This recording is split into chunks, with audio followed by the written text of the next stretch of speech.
Hare Krishna. Vijayadashmi, or as you call Dussehra.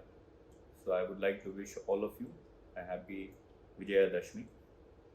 Thought this year of speaking a little about the significance of Dussehra and what we could learn from it, important lessons. Navratri is the culmination of the 9 nights of Utsava. Parvati Devi expanded herself into Durga Devi, and Durga Devi's 9 expansions are the 9 form, which is the celebration of the 9 nights of Navratri. So on the 10th day is Vijayadashmi. On this day, Lord Ramachandra killed Ravana. So this year, I thought of speaking about only 2 episodes and what we could learn and imbibe from Vijayadashmi and this episode. I will talk about killing of Kumbhakarna and the killing of Ravana. These are the 2 important episodes in the war over Lanka.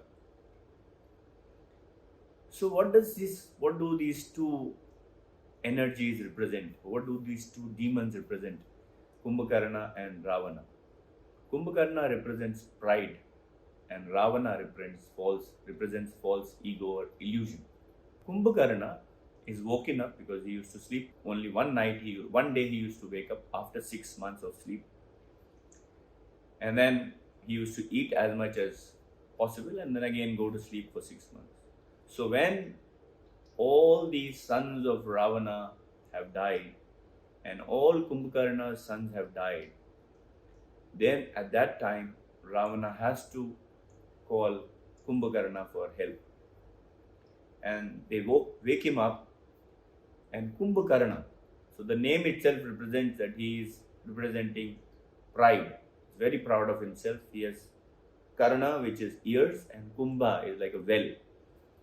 So he has ears very big because he wants to listen only about his praise, his glories he wants to hear. That is the characteristic of a proud person, that he only wants to listen good things about himself. He doesn't want to hear criticism about himself. So they wake him up by singing his glories into his ears, and then he wakes up and then he tells why you woke him up, and then they tell him that you have to go to the war. And the first thing he asks Ravana that, why didn't you consult me before kidnapping Sita Devi? This is not the correct thing. But he has to go for the war because now the country's honor is at stake. So Kumbhakarna walks out in the war, and then Ravana tells him that take the army with you, but he refuses. He says because the pride walks alone.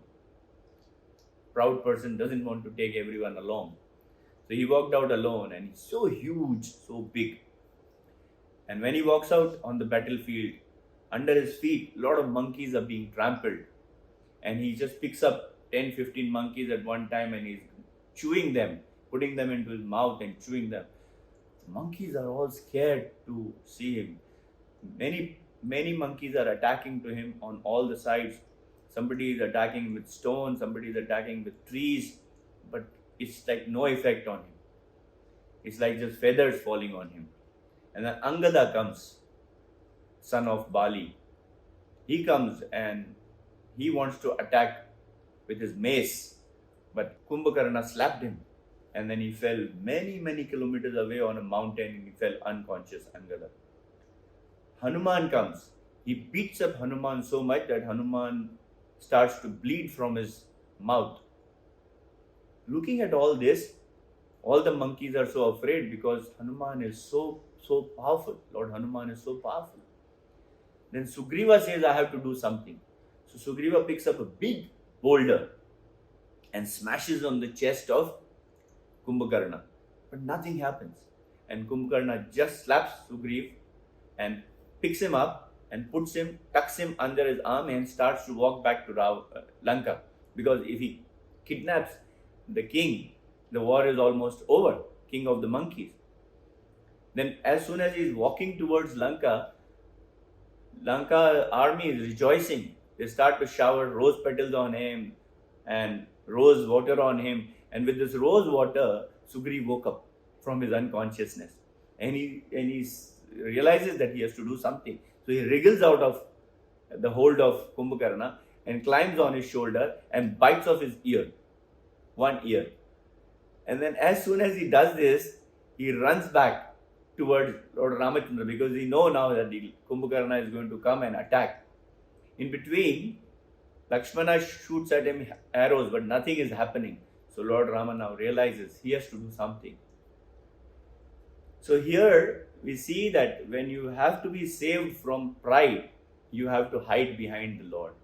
You have to surrender to the Lord if you have to defeat pride. Similar thing is lesson from us that we should surrender to the Lord if we are feeling too much proud, because everything is given to us by the Lord. Sugriva hides behind Lord Ramachandra, and Lord Ramachandra looks at him, shot so many arrows, but nothing is happening. He's just falling off his body. And Kumbhakarna knows now that he has to attack Lord Ramachandra to win the war.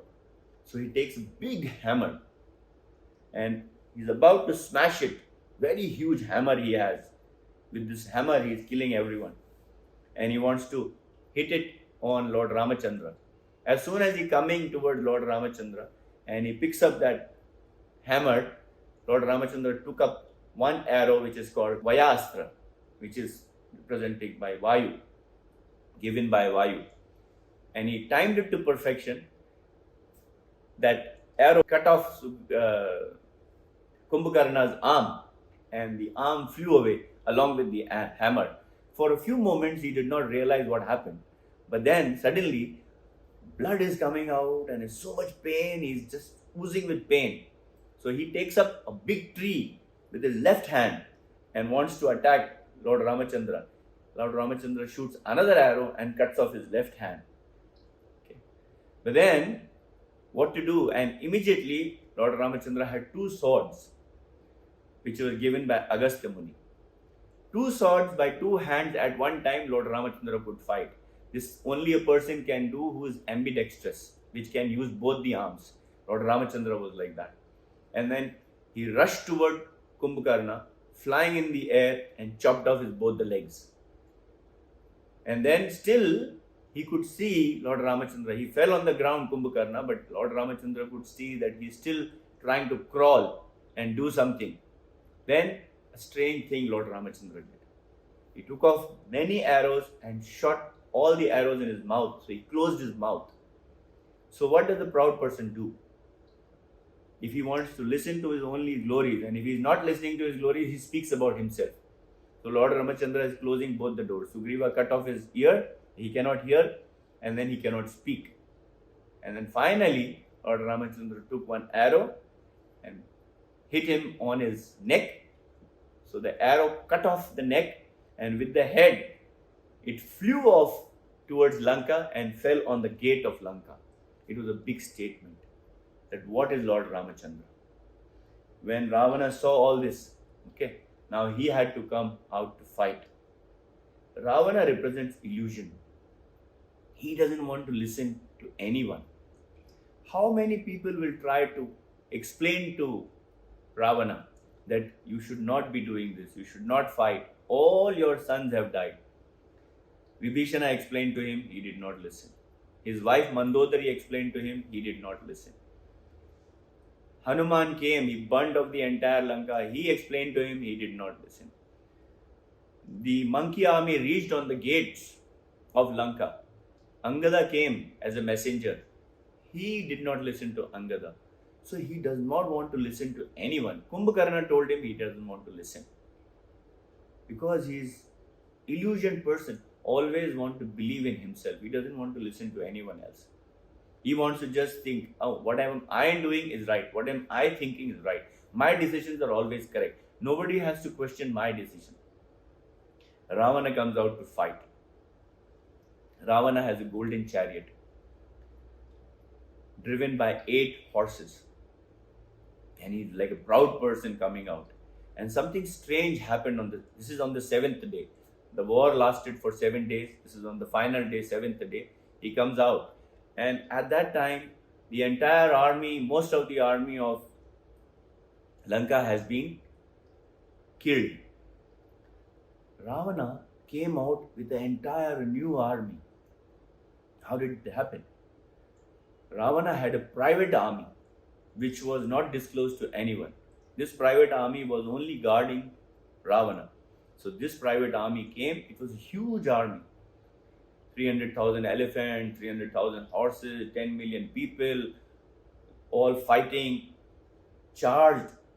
So they came out to attack the monkey army. Ravana is coming and he starts shooting off arrows, killing people, but he knows that the only person he has to fight is Lord Ramachandra.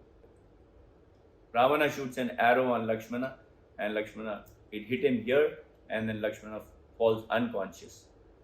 So then Lakshmana is taken aside and the doctor Sushena is called. And then he cures Lakshmana with the Sanjeevani Buddhi which Hanuman had brought earlier.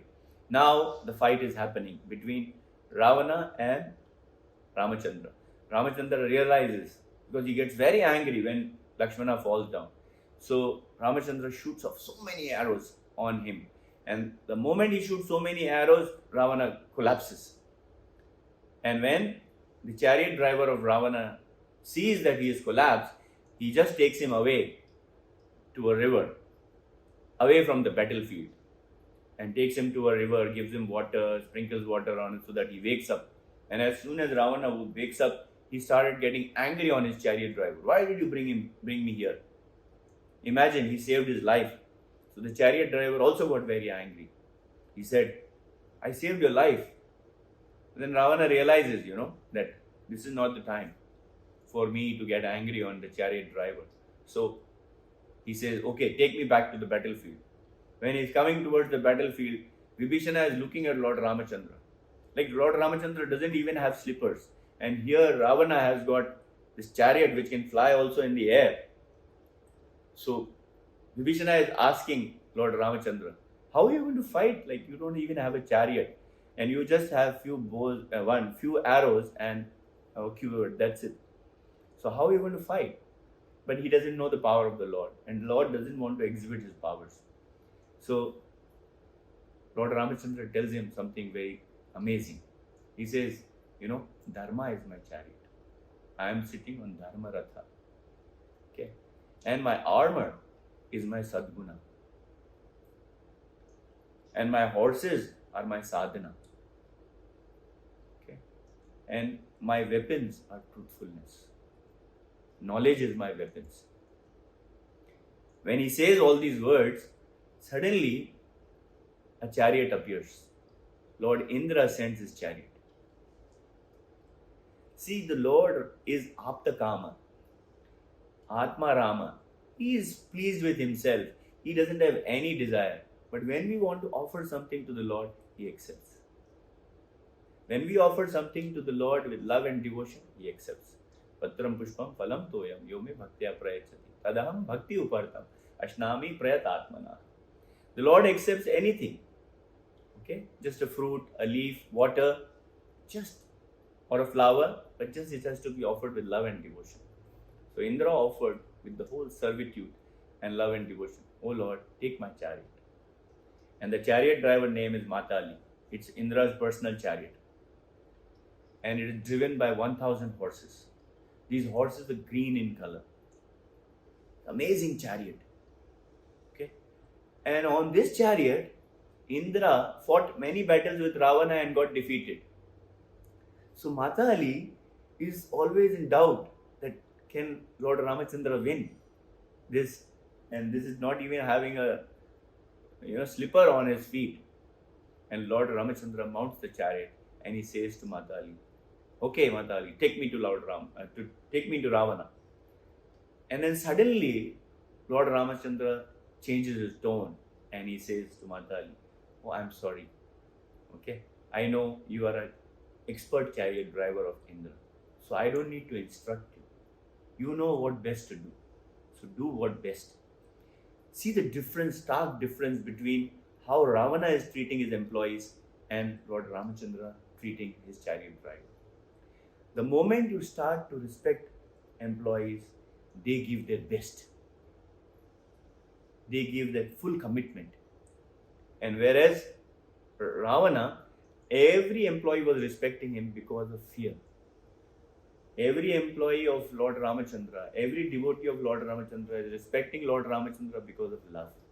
It's difference. It was Lord Ramachandra is treating everyone with love and respect, even the smallest of the chariot driver. So he tells Mata, do what you best. So Mata Ali takes the chariot towards Ravana, and the fight happens. And Ravana shoots one arrow, which is so powerful that it hits Lord Ramachandra. Rahu, the name of the arrow is Rahu. It hits Lord Ramachandra on his forehead. And Lord, nothing happens. Lord Ramachandra just removes it. So Lord Ramachandra fires a powerful arrow, which hits Ravana, Rudra arrow he fires. But then nothing happens because Ravana was a devotee of Lord Shiva. Okay, so this arrow fizzles out. And when this fight is happening, it is so engrossing that all the soldiers, monkeys and the soldiers of Lanka, they stop fighting.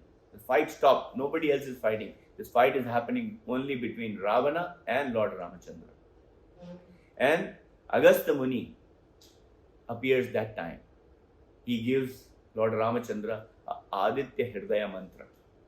Aditya, sun, Lord Sun, Surya Dev.